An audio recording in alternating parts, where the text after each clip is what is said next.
you guys doing this evening? There we go. I don't know about you guys, but I'm super stoked to be back in gatherings again. Summer's good because you get a little bit of a refresher, especially for those of us who are adults and maybe have families and crazy schedules. It's nice over the summer to have a little bit of a breather, but gotta tell you, it is really nice to be back. I miss seeing all your smiling faces and being able to worship together and all that good stuff. So, yeah, I'm excited to continue on with this series, The Thief of Everything, which is what? Comparison, all right? So, do you guys like the pickup lines, by the way? That was pretty clever, yeah. I liked Mike and Nancy's closer. That was pretty good. For fun, if you send me something on text or on social or tag the Instagram account of your best pickup line, I will share it to the stories so that everybody can see your great pickup line, and maybe, just maybe, it'll work on somebody who sees it. So, my gift to you. All right, the thief of everything is comparison. So to set up what we're talking about today, I would love to talk about one particular person. Okay, he's made his debut on the big screen. He has made the small screen, and he's getting ready to gear up for season 2 on the small screen, and this is Loki. You guys, any Marvel fans in here? Yeah? All 3 of you? Okay. I actually really liked the first season of Loki. But if you guys know the story, Loki is played by Tom Hiddleston? What is it? With an H or an R? H, that's what I thought. I said it, and then I second-guessed myself as it came out. All right, Tom Hiddleston, and he plays the god of what? The god of mischief. And that picture perfectly encapsulates it. And he's always wanting what he can't have, right? He's always wanting what his brother Thor has, right? There we go. Yeah. See, yeah. How many of you like the dynamic, right? Because it's interesting. You never know if Loki's actually good or if he's like up to something, up to no good. If you've never seen it, Loki is like the adopted brother that nobody likes, and so he is the god of mischief. He tries to stir up circumstances to put himself in charge of things. He plays illusions on people. He does whatever he can because he's fixated on what his brother has that he can't have, right? Until he was given his own season, and they're trying to develop his character a little bit, which, okay, cool, fun. I was there for the ride. But you compare the two together. You got Loki on one side, the god of mischief, and then you have Thor on the other side, the god of thunder. And you can see Thor is not playing any comparison games with Loki because he's Thor and he doesn't need to. He's usually perturbed at his brother, who is constantly getting into trouble, but he loves him. And Loki is always trying to slight his brother because he's trying to be the king, the ruler of Asgard, right? And so this is what happens in the mythological cinematic universe of Marvel when two people are competing against each other. I mean, personally, I like, if I were to be one of those, I would be Thor because I most resemble his body type, and I didn't hear what you said, but I'm going to pretend it was a compliment. So, but Loki, he wasn't the same way, right? His jealousy took him into all kinds of negative places because that's all that jealousy knows how to do. And it's a dramatic example, I know, I get it, but you get my point here, right? In its ugliest form, jealousy turns us into gods of mischief, where the only thing we're being mischievous about is our own hearts. Because jealousy doesn't hurt the other person we're jealous of, it only hurts ourselves. It rots us from the inside out, and it takes over our mindset, it takes over what could be good in our lives, and turns it into something pretty ugly. And so I know that many of you have felt feelings of jealousy before because you're human, and we all struggle with jealousy from time to time. Some of us more outwardly, some of us more inwardly, some of us for different reasons than others, some of us because it's something materialistic. For other of us, we're jealous, and that jealousy kind of stems from something more, not abstract, but something more like something that you don't have that's not material. Like, for instance, when I was a freshman, or 8th grade, actually, I got my first phone. It was near the end of 8th grade. I got my first phone, and it was one of those flippy phones with where you could play Tetris, and that was about it. And no internet connection. I had about 300 texts a month, and I loved it, okay? You know why? Because it meant I could connect with the outside world. See, before phones, like, you guys don't understand this because you've just grown up in the era where, like, not only do you have cell phones, but you have smartphones, most of you. Most of you have had it.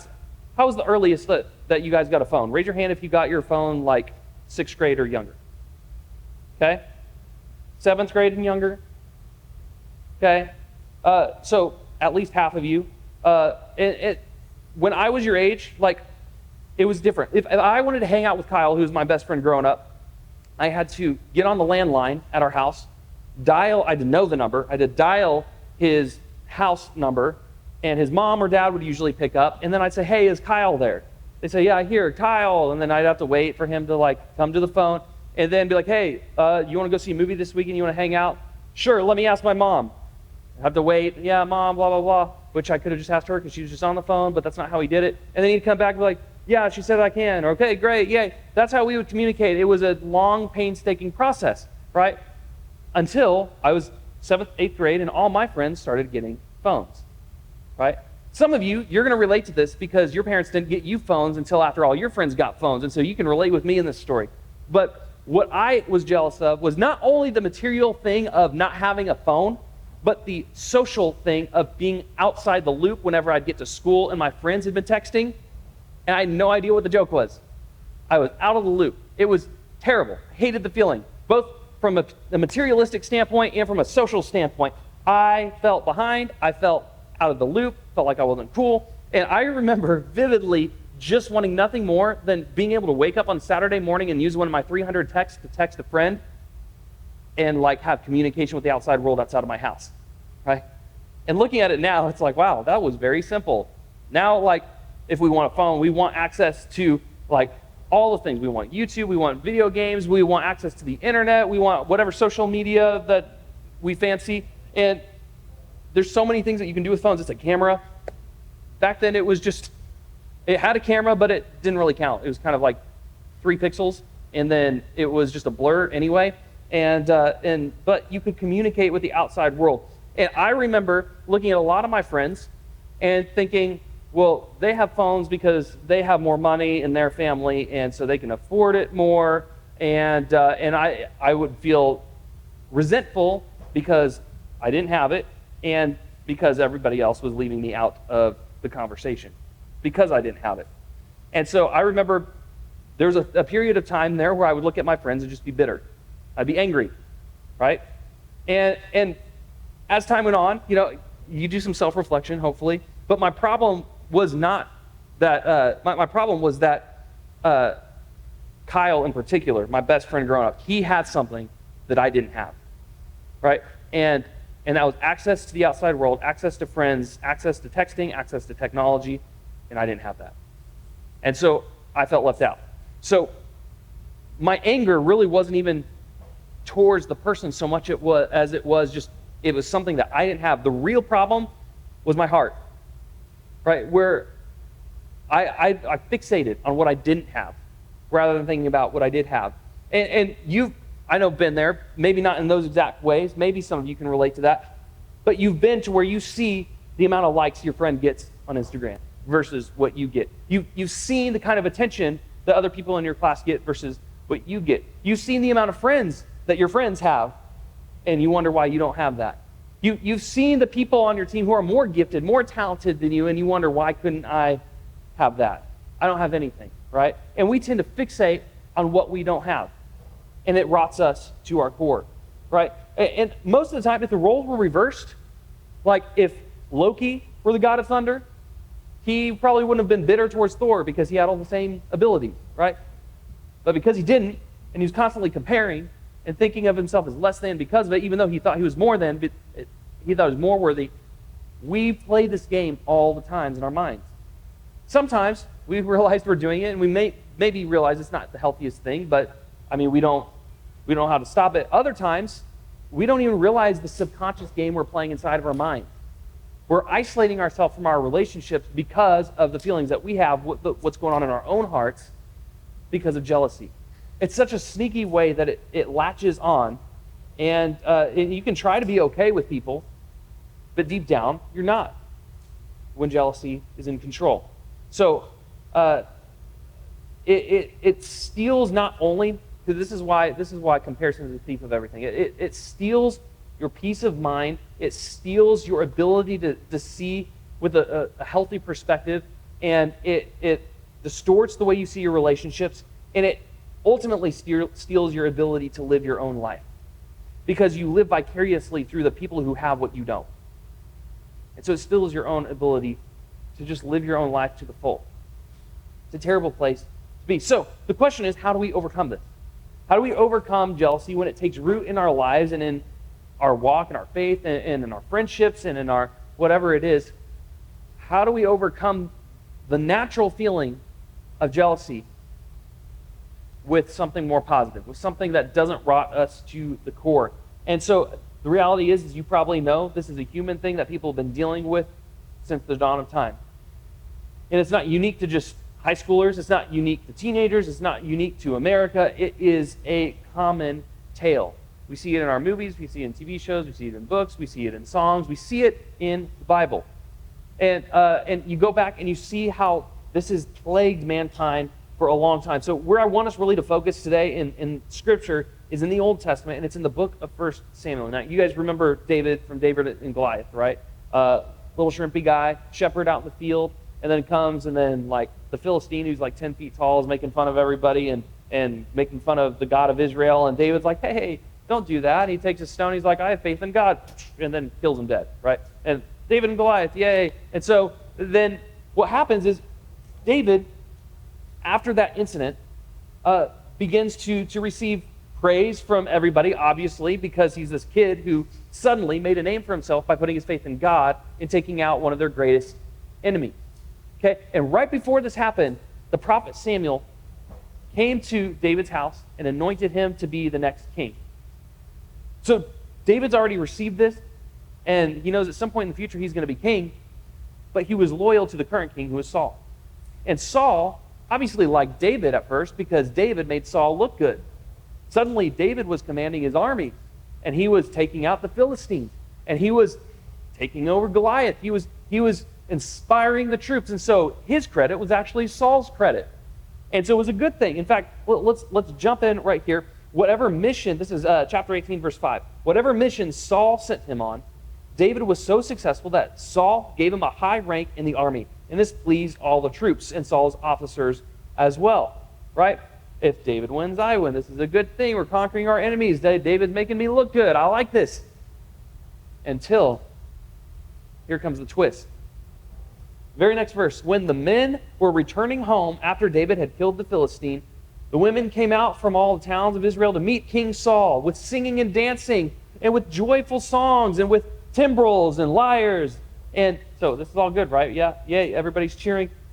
As they danced, they sang, Saul has slain his thousands. And Saul, you can just imagine him riding his chariot. Yes, and they're singing to him, Saul has slain his thousands, and David his tens of thousands, right? And immediately Saul goes from rejoicing to, what now? This little kid is now getting 10 times the amount of honor and glory than me. And this is a culture where honor and shame is a very big part. Have you guys seen Mulan? Like the real Mulan, the cartoon from the 90s, where like there's that whole scene at the beginning where they're like, they sing the song, we'll bring honor to us all, right? There's the army, but then like when she gets in trouble at her like woman audition, and her dad walks off and he goes, you dishonor. You guys remember this? Right? I don't have to recap the whole thing. Okay. It's an honor-shame culture where honor and shame means everything. And this is a similar culture. So by David receiving more honor than Saul, one could read that as Saul, or as David being elevated above Saul, and he's not even king. Suddenly, David went from being an asset for King Saul to being a threat to King Saul. You guys following? So this is where suddenly the so happy David is around days ended for Saul. And you've probably experienced something like this, where you were really good friends with somebody until they surpassed you in something that you thought you were the expert at. And you realize now they're getting more attention than I am for the thing that I'm supposed to be known for. Until suddenly they start receiving equal praise as you. And then you start to feel insecure, and you're like, wait a second, this is my thing. Like, I'm glad that they're succeeding and all, but where's my, we don't say this out loud because we'd sound conceited, but we go, where's my glory? Where's my credit? And we tend to allow this bitterness to creep inside. In fact, this is what it says. From that time on, Saul kept a close eye on David. His attention shifted from conquering their enemies to focusing on David in a negative way, out of jealousy. And so Saul, he gets consumed with this idea. If you read 1 Samuel, you see how twisted Saul's mind gets. He quit living. He lost perspective on all the great things he already had. He lost perspective on God's call for his life, and which he had already started to do, because Saul started out as a good king, but then went to people please. He was just pleasing the people what they wanted rather than pleasing what God wanted. And then David came along as the next heir to the kingdom because Saul was doing such a bad job. And then David starts getting more attention, and suddenly you see the scales start to shift, and Saul becoming insecure about it. So, believe it or not, you do have some good things that are happening around you in your life, and you just haven't learned to recognize those things because you've been too consumed with what someone else has. Whenever jealousy takes hold, we tend to focus so much and consume and fixate on what we don't have that we miss what's right in front of us, what God has for our lives. And so you continue, you can read the rest of that story, and it goes for many chapters in 1 Samuel. I'd encourage you to do it. It's pretty insightful stuff. But I want to jump to the book of Proverbs. And this is what it says in Proverbs chapter 14, verse 30. It says, "A heart at peace gives life to the body, but envy rots the bones." So we see that the antithesis of peace is envy, which means the cure for jealousy is peace. So the question then becomes, how do we get peace? How do we focus on what's good rather than fixating on what we don't have? How do we focus on what is good in our lives rather than on what's better in somebody else's life, in our perspective? How do we do that? That's a good question. And the answer is simple, but it takes work. And we're going to talk more about that work in groups a little bit. But what I want you guys to get out of tonight's message is celebrating is better than comparing. When you're tempted to compare your life to somebody else, when you catch yourself doing it, maybe going down into a mental spiral, and you realize, wait, what started this? What triggered this? And if you realize it's because you're comparing yourself, you're comparing your real life to somebody else's highlight reel, then stop yourself. And instead, choose to celebrate what you do have rather than comparing what you don't. It's incredibly simple, but so many of us lack this crucial step on our pursuit of peace. So first, I want you to start with you. Think about what you do have, what's worth celebrating, what you have to be grateful for. It's very difficult to become dissatisfied with your life when you're constantly tracing what you're grateful for. And I can tell you that from personal experience. I can tell you that from years of doing ministry at this point and talking with people as they deal with similar things. Secondly, I want you to celebrate someone else. And this kind of goes hand in hand with that. If you celebrate someone else, particularly if you celebrate the person that you're maybe a little bit jealous of, you start celebrating their accomplishments, something happens in your brain where you start to let go of the comparison trap. Where it's kind of like, if you've been around me for very long, you've heard me say, like, it's really hard to stay angry at someone you're praying for. Like, so if you've ever been angry at somebody, just pray for them, and it's literally the way we hand it to God, and it subsides a lot of our anger. The same is true in comparison. If you're struggling with your comparisons to somebody else's life, start celebrating what's good for them, and it'll help you be like, all right, yeah, it's good. I can recognize that. Now let's focus on other things. Celebrate rather than comparing.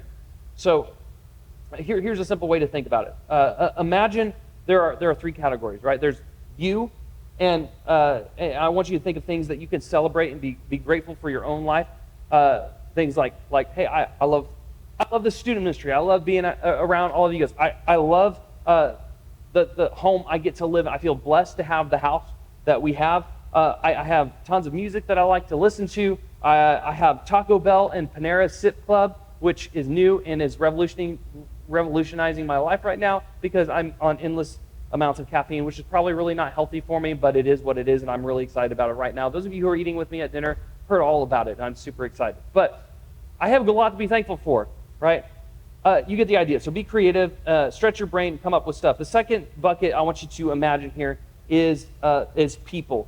The people that you're grateful for in your life. This can be your family, your friends. If you're in a dating relationship, for me, it's my immediate family. It's my wife. It's my 3 boys.